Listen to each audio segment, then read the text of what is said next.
अस्सलाम वालेकुम friends, hope you all are fine. तो आज मैंने केमिस्ट्री की बहुत ही इम्पॉर्टेंट न्यूमेरिकल को समझाया है कि आप मोल से कैसे मास को फाइंड कर सकते हैं, वॉल्यूम से कैसे मॉलिक्यूल को फाइंड कर सकते हैं और मॉलिक्यूल से कैसे मास निकाल सकते हैं। तो ये एक रिलेशन मैंने बना लिया। आपको अलग अलग सबके फार्मूले याद रखने की कोई ज़रूरत नहीं है। इन सब के एक ही मैं स्टेटमेंट लिखूंगी और उनसे आप ये चारों चीज़ें फाइंड कर सकते हैं। चाहे आपको मोल गिवन हो आप वॉल्यूम निकाल सकते हैं, आपको मास गिवन हो आप मॉलिक्यूल निकाल सकते हैं। तो ये मैं लिखने लगी हूँ। ये रिलेशन वन लाइन स्टेटमेंट है, आप चाहें तो इसे याद कर लें, वैसे याद ना भी करें, 2-3 दफ़ा प्रैक्टिस करेंगे इंशाल्लाह आपको बहुत अच्छे से याद हो जाएगी। और इसकी वैल्यूज़ भी कोई मुश्किल नहीं है। आपको ये स्टेटमेंट आपने अपनी केमिस्ट्री की बुक में पढ़ा ही होगा, बस मैं इसे थोड़ा शॉर्ट करके लिख रही हूँ ताकि ये आपको ईजी लगे। ओके, तो मैं इसे शॉर्टकट का नाम दे देती हूँ। तो ये हो गया शॉर्टकट नंबर 1। तो शॉर्टकट नंबर 1 में हमारे पास सबसे पहले है मोल। तो मोल मैंने 1 से ही शुरू किया, ठीक है।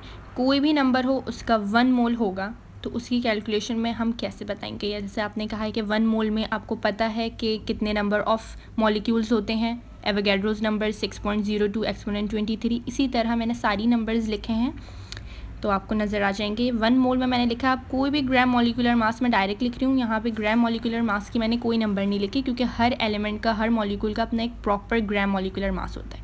जब मैं कैलकुलेशन करवाऊँगी तो मैं आपको बता दूँगी। जैसे लाइक वाटर का 18 होता है, कार्बन डाइऑक्साइड का डिफरेंट होता है, इसी तरह। तो यहाँ पर हम कैलकुलेशन के साथ साथ लिखते जाएंगे। फिर ये मैंने लिखा है volume 22.4 dm³। 1 molecule of any substance always contain 22.4 dm³ volume, ठीक है। और उसके अंदर कितने मॉलिक्यूल्स होंगे, 6.02 एक्सपोनेंट 10 की पावर 23। याद रखिएगा 23 पॉजिटिव में है, नेगेटिव 23 मत बना दीजिएगा वरना ये बहुत ही छोटी वैल्यू बन जाएगी और अभी ये काफ़ी बड़ी वैल्यू है। Okay, so next point is, ये मैं लिखने लगी हूँ बट मैं आपको फर्स्ट वाला फिर से क्लियर कर दूँ एक बार कि 1 मोल, अगर आपके पास क्वेश्चन ऐसा आया कि 1 मोल ऑफ ऑक्सीजन आपको गिवन है, आप बताइए कि how much volume of oxygen present. तो ये स्टेटमेंट अगर आपको याद होगी तो आपको कोई कैलकुलेशन करने की ज़रूरत नहीं है। 1 मोल में हमेशा हर सब्सटेंस के 22.4 dm³ वॉल्यूम होगा और उसके अंदर मॉलिक्यूल हमेशा 6.02 एक्सपोनेंट 23 होगा। तो ये स्टेटमेंट का बेसिकली ये मकसद है। अब इसी तरह अगर क्वेश्चन आ जाए कि एक सब्सटेंस है उसके 0.5 मोल है, उसके पास कितने मोल्स हैं, 0.5 मोल्स हैं, तो अब उसमें कितने ग्राम मॉलिक्यूलर मास उसका क्या हो जाएगा, तो उसका प्रेजेंट जो ग्राम मॉलिक्यूलर मास होगा वो हाफ हो जाएगा। जस्ट लाइक वाटर का कह लें, वाटर की एग्जांपल मैं दे रही हूँ क्योंकि वाटर का ईजिली सबको याद होता है 18। तो अगर मुझे half molecule of water given है और मुझे उसका ग्राम मॉलिक्यूलर मास बताना है तो ऑब्वियसली 18 का हाफ क्या होगा, 9 ग्राम मॉलिक्यूलर मास या 9 मास उसका हो जाएगा, तो वो आंसर 9 होगा। तो इसके लिए कोई कैलकुलेशन करने की हमें ज़रूरत नहीं पड़ी, 1 स्टेप में आंसर आ गया। और जैसे कि आप जानते हैं एमकेट में आपको बहुत अपना टाइम सेव करने की ज़रूरत होती है। देन नेक्स्ट मैंने लिखा है वॉल्यूम। जैसे ग्राम मॉलिक्यूलर हाफ हुआ इसी तरह वॉल्यूम भी हाफ होगा, 22.4 से 11.2 dm³ बन चुका है ये। और इसकी एवोगैड्रोस नंबर यानी नंबर ऑफ़ मॉलिक्यूल्स हो चुके हैं हाफ, 3.01 एक्सपोनेंट 23। आई होप ये क्लियर हो चुका होगा। अब थर्ड पॉइंट, जैसे सेकेंड स्टेप में हमारी हर वैल्यू हाफ़ हो चुकी थी, आप देख सकते हैं मोल्स भी हाफ़ हो चुके हैं, मास भी हाफ़ हो चुका है, वॉल्यूम भी हाफ़ हो चुका है और नंबर ऑफ़ मॉलिक्यूल भी हाफ़ हो चुके हैं। इसी तरह थर्ड स्टेप में हर वैल्यू 1/4 हो जाएगी, यानी आप उसे कह लें 4th से डिवाइड हो जाएगी, उसका 4th पार्ट हो जाएगा। तो 0.25 मोल्स हो जाएंगे, 1/4 ग्राम मॉलिक्यूलर मास हो जाएगा, 5.6 dm³ यानी वॉल्यूम हो जाएगा और number of molecule 1.505 exponent 23 number of molecules. अब इसमें भी आप कंफ्यूज ना हो, बिल्कुल भी ना हो। क्यों? क्योंकि अगर आपको 5.6 वॉल्यूम है किसी भी सब्सटेंस का तो आप समझ जाएं कि वो क्या है, 1/4 यानी थर्ड कंडीशन है। तो उसके मोल्स कितने होंगे, 0.25। कोई भी वैल्यू हो आपको कैलकुलेट करने की ज़रूरत नहीं, आपको बस ये स्टेटमेंट याद होनी चाहिए। उसमें मॉलिक्यूल कितने होंगे, 1.505 एक्सपोनेंट 23, उसका मोल्स होगा 0.25 मोल्स, उसके मास कितना होगा 1/4 यानी 1/4 जो भी उसका मास होगा उसको आपने डिवाइड बाय 4 करके जो ऑप्शन में वैल्यू आ रही होगी वो हो। नाउ लास्ट स्टेटमेंट है हमारे पास 0.1 मोल्स 1/10 ग्राम मॉलिक्यूलर मास 2.24 dm³ यानी वॉल्यूम। dm³ यहाँ पे लीटर भी आप कह सकते हैं, dm³ को हम लीटर्स में भी काउंट करते हैं। और 6.02 एक्सपोनेंट 22, यहाँ पर आप देखिएगा एक्सपोनेंट मैंने 2 लिखी है, क्यों? क्योंकि 1/10 है। आप जानते हैं कि कोई भी चीज़ 1/10 होती है तो वो एक एक्सपोनेंट कम हो जाती है। अब ये सारी स्टेटमेंट आपके पास आ चुकी हैं, ये सिर्फ 4 स्टेटमेंट ही हैं और मैं आपको श्योरिटी देती हूँ कि सारे क्वेश्चन इन्हीं से ही रिलेटेड आते हैं। जैसे 0.5 मोल है तो आप हमें वॉल्यूम बता दें, या वॉल्यूम 2.24 dm³ है किसी सब्सटेंस का, आप हमें उसके मोल्स या नंबर ऑफ़ मॉलिक्यूल बता दीजिए। अब आप या तो इसे लिख लें या फिर मैं इसको आप यहाँ पे पॉज करके इसके स्क्रीनशॉट भी ले सकते हैं। बस ये 4 स्टेटमेंट ही हैं और ये इनकी वैल्यूज़ ऐसी कोई मुश्किल भी नहीं जो आपको याद करनी पड़े, प्रैक्टिस करने से याद हो जाती हैं। नाउ एग्जाम्पल पर चलते हैं। कोई एक एग्जाम्पल मैं आपको देती हूँ ताकि आपको पता चल जाए कि आखिर किस तरह वैल्यू पुट करनी है और ये कैसे ईजी हो सकता है। तो ये रैंडमली मैंने क्वेश्चन लिख लिया है, बट अभी हम पास्ट पेपर का भी एक क्वेश्चन इस फॉर्मूले से सॉल्व करेंगे। तो बेसिकली ये क्वेश्चन है भी थोड़ा इजी सा, मैंने इजी वैल्यू इसीलिए ली है ताकि आपको पता चल सके कि आखिर इसे वैल्यू पुट कैसे करनी है। मैं थोड़ा इसे लेंदी करके सॉल्व करूँगी ताकि हर एक स्टेप आपको इजी से समझा सकूँ। वैसे ये 2 लाइन का ही आंसर है। सो लेट्स सी कि क्वेश्चन ये है कि नंबर ऑफ़ मॉलिक्यूल्स हमें फाइंड करने हैं जबकि 9 ग्राम्स ऑफ वाटर हमें गिवन है।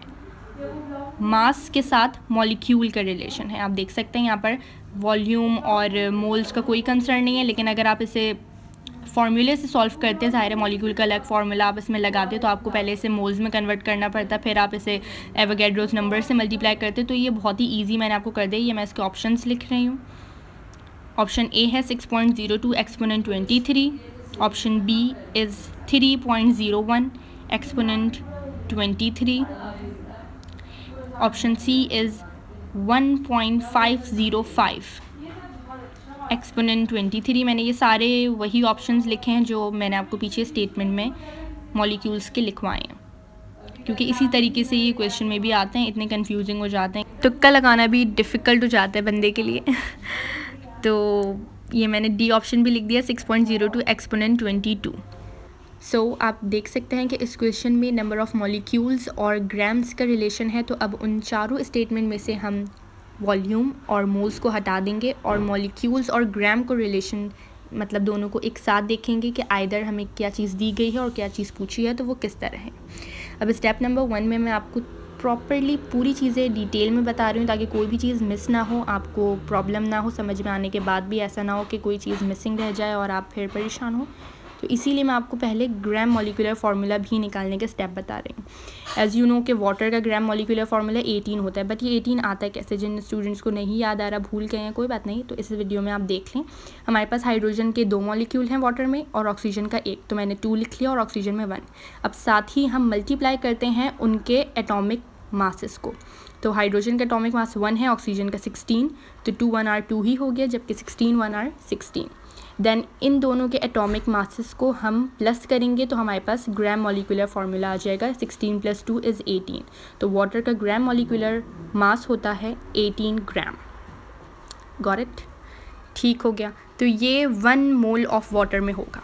ये आपने याद रखना है कि आपके पास 1 मोल ऑफ वाटर में लाजमी 18 ग्राम ऑफ वाटर ज़रूर होगा। ये इसका मॉलिक्यूलर मास है। जब भी एक मॉलिक्यूल या एक मोल होगा तो उसमें लाजमी 18 ग्राम्स होंगे वाटर के। और साथ में वॉल्यूम कितना होगा हमने उस स्टेटमेंट में देखा था, जब एक मोल वाली चीज़ हो तो उसमें होते हैं 22.4 dm³ वॉल्यूम। बट यहाँ हमें वॉल्यूम से कंसर्न नहीं है, मैं तो आपको सिर्फ समझाने के लिए बता रही हूँ। चलें, यहाँ मैंने रिलेशन लिखना शुरू कर दिया है कि मेरे पास 18 ग्राम है 1 मोल में। एग्जैक्टली यही बात क्लियर हो गई इस पॉइंट में। लेकिन हमें क्वेश्चन में दिए हुए हैं 9 ग्राम। अब 9 ग्राम के लिए हमें कितने मोल चाहिए या क्या मोल बनता है, तो ये आपको कैसे पता चलेगा, ये अब मैं बताने लगी हूँ। एज़ यू नो यहाँ पे मैंने सिंपल नंबर लिए ही इसलिए थे ताकि आपका माइंड भी साथ साथ चलता रहे। 18 का हाफ़ क्या होता है? 9। इसी तरह 1 का हाफ़ होता है 0.5, इसीलिए मैंने इसके सामने 0.5 लिख दिया। Now as we can see कि सब कुछ क्लियर हो चुका है। 0.5 वाली स्टेटमेंट यहाँ पर अप्लाई होगी। तो 0.5 वाली स्टेटमेंट में मैंने आपको जो लिखवाया था वो मैंने दोबारा यहाँ रीराइट कर दिया है ताकि रिकॉल हो जाए। और इसी तरह जब आप सॉल्व करेंगे तो इसी तरह अपने माइंड में रिकॉल करिए ताकि आपको वैल्यूज़ फ़ौरन से 1-2 दफ़ा में ही याद हो जाए। 0.5 mole is equals to half gram molecular mass equals to 11.2 dm³।